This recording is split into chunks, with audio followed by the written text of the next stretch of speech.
गजपति जिला रायगढ़ ब्लॉक अंतर्गत जलांग पंचायतर कड़ामताल ग्राम में घटी एक हृदय विदारक घटना।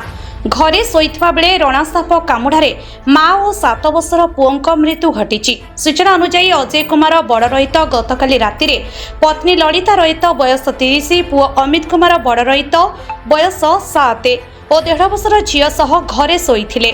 एही समय रे दुईटी रणासाप घरे पशि ललिता और अमित हाथ को कामुड़ी देइथिला। उभय जंत्रणा छटपट हेबारु चित्कार शुणी अजय निद भांगिथिला। से उठी देखिबा बेले घरे दुईटी रणासाप थिबा जानिबाकु पाइथिले। परिवार लोके तुरंत माँ और पुओं को रायगढ़ गोष्ठी स्वास्थ्य केन्द्र को नैथिले। सेठारे अवस्था संकटापन्न हेबारु उभय को पारलाखेमुंडी जिला मुख्य चिकित्सालय को स्थानांतर करा जाइथिला। मात्र चिकित्साधीन अवस्था ललिता और अमित मृत्यु घटिथिला। सौभाग्यवशतः अजय कुमार बड़ रहित और 1.5 वर्षर कन्या साप कामुड़ारू रक्षा पाई जाइछंती। एही घटना परे कड़ामताल ग्राम रे शोकर छाया खेली जाइछि।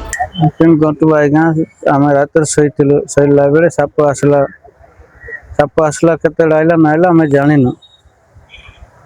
जिते मोर स्त्री टुंकी देला से उठी पड़ा मत साप टुंकला बोले मत उठेला।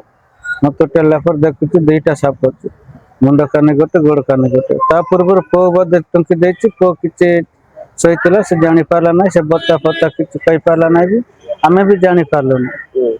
जिते आसला से जाना पड़ा। डॉक्टर देखला पर साप टुंकी जान आम प्रथम रायगढ़ हॉस्पिटल को नहीं सेठी नेला आमको पटे देले। सेठी देले इंजेक्शन देला और सलाइन फलाइन देले नाइबार पटे देले धरिक आइलु। आज्ञा 6 वर्ष प्लस। गजपति जिला प्रतिनिधि Kailash Chandra स्वारसिंह report, Utkal mail TV.